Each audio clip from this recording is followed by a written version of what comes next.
In the heart of a forgotten world, shrouded by mists and time, lies a valley untouched by human hands. This is a realm of colossal wonders, a sanctuary where ancient life thrives under the watchful gaze of its guardian. This is the kingdom of Kong. For generations, Kong has been more than just a ruler.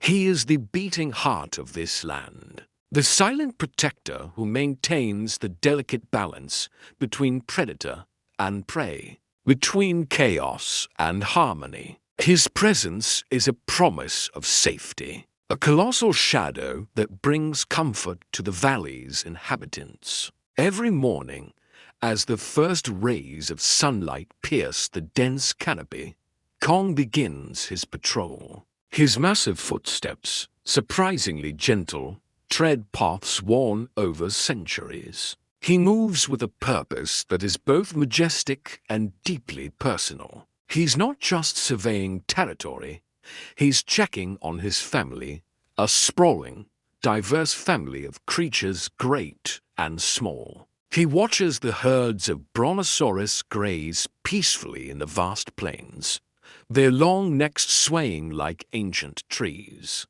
He observes the swift, deer-like creatures darting through the undergrowth, their movements a dance of life and vitality. One such morning, a young foal, barely a few weeks old, strayed from its mother. Driven by youthful curiosity, it trotted towards the shimmering surface of the great river, a powerful torrent that carved its way through the valley. The foal, mesmerized by the sparkling water, dipped its head for a drink, unaware of the treacherous current. In an instant, its small hooves slipped on the slick, mossy rocks. The river, deceptively calm at the edge, seized the tiny creature, pulling it into its powerful embrace. The foal's desperate cries echoed through the valley, a stark note of panic in the morning's symphony. The mother's frantic calls reached Kong,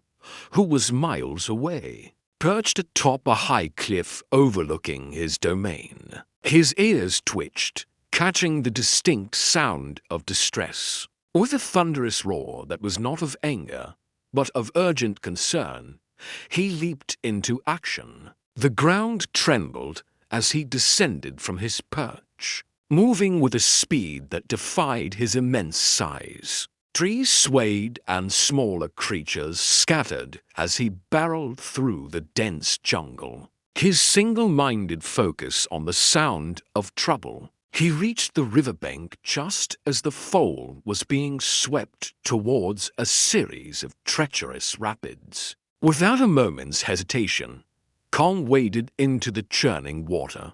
The powerful current that had so easily snatched the foal now crashed against his mighty legs. But he stood firm, an immovable island of strength. He scanned the water, his sharp eyes quickly locating the struggling animal. The foal was tiring fast, its small head barely above the surface. Reaching out with one enormous hand, Kong created a gentle dam, slowing the water round the terrified creature. With the care of a surgeon, he scooped the foal from the river. The small animal, shivering and exhausted, lay cradled in his palm, a stark contrast of fragility against immense power. Kong held it close, his own body heat warming the chilled foal. He then waded back to the shore and gently placed the little one on the soft grass,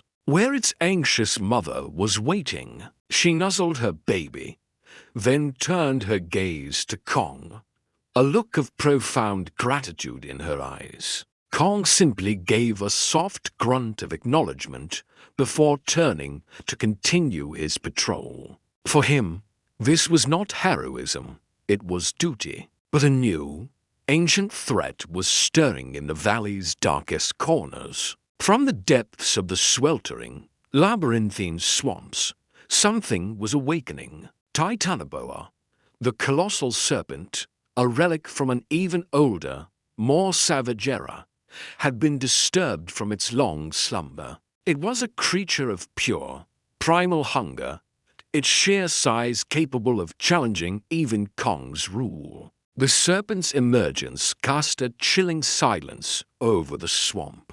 The usual chorus of insects and amphibians ceased, replaced by a tense, fearful quiet. As Titanoboa slithered from the murky water, its immense body displacing tons of mud and vegetation, it began its slow, inexorable advance into the valley. Its presence was a violation of the natural order. Herds grew restless, predators hid in their dens, and an unseen tension gripped the land. The balance that Kong had so carefully maintained was beginning to fracture. Kong sensed the disturbance immediately.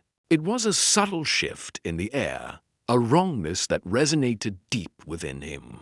He followed the trail of unease, his senses leading him towards the swamplands. The path was marked by crushed flora and a scent of ancient musk and decay. As he neared the source, he found the remains of a triceratops, a creature that no predator in the valley would dare challenge alone. The telltale signs of a colossal constrictor were unmistakable. Kong knew what he was facing. He let out a powerful, challenging roar that reverberated for miles. A declaration that the valley had a king and its sanctity would be defended. The call was an ultimatum to the intruder. From the shadows of the giant cypress trees, an answering hiss echoed back, a sound like 1,000 knives being sharpened at once.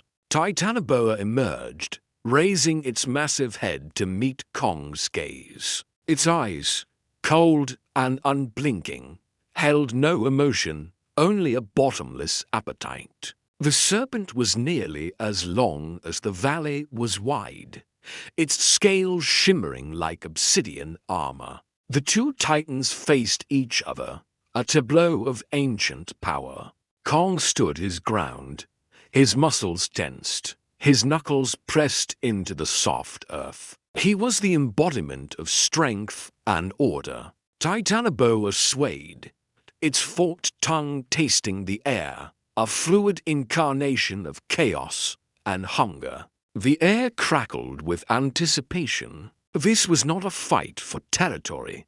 It was a battle for the soul of the valley. With a lunge of impossible speed, Titanoboa struck. Kong, with equally incredible reflexes, sidestepped the attack. The serpent's fangs, as long as daggers, slammed into a giant boulder, shattering it into pieces.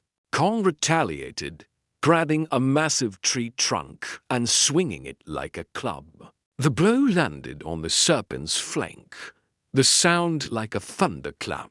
But the snake's scales were incredibly thick, and it merely recoiled with an enraged hiss before striking again. The battle raged through the swamp, a destructive dance of titans. Kong used his intelligence and brute strength, while Titanoboa relied on its speed, stealth, and constricting power. The serpent tried to coil around Kong, to crush the life from him.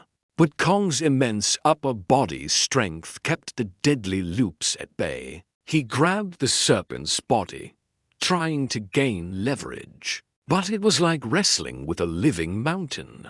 As the fight wore on, Kong realized that brute force alone might not be enough. He needed to use the environment, his kingdom, to his advantage. Luring the serpent towards a narrow gorge, he wedged its massive body between the rock walls. Pinned and momentarily helpless, Titanoboa thrashed wildly, its powerful tail demolishing the cliffside. But Kong had his opening. He didn't go for the kill. He understood that this creature, as terrifying as it was still a part of the ancient world. It was a force of nature that had been thrown out of balance. Instead of ending its life, he asserted his dominance with a final, deafening roar that shook the very foundations of the gorge. He beat his chest in a display of ultimate authority.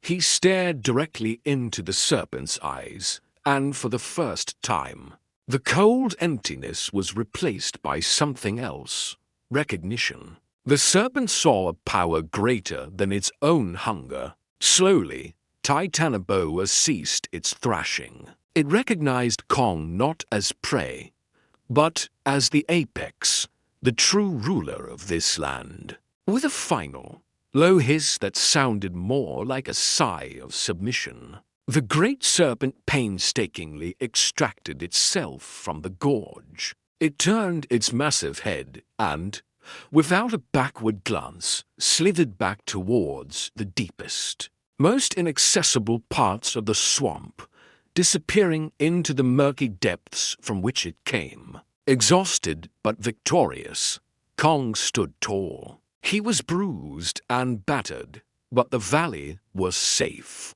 The oppressive silence lifted, and the familiar sounds of life slowly returned. The balance had been restored, not through destruction, but through a display of absolute, unchallengeable strength and wisdom. As the sun began to set, casting long shadows across the land, Kong climbed to his cliffside perch once more. He looked out over his kingdom, a world of vibrant life now at peace. The river flowed calmly, the herds grazed without fear, and deep in the swamp, an ancient terror now slept. Kong, the lonely king, the silent guardian, continued his watch, his enduring presence a symbol of the untamed, beautiful, and perfectly balanced world he was sworn to protect. Thank you for watching,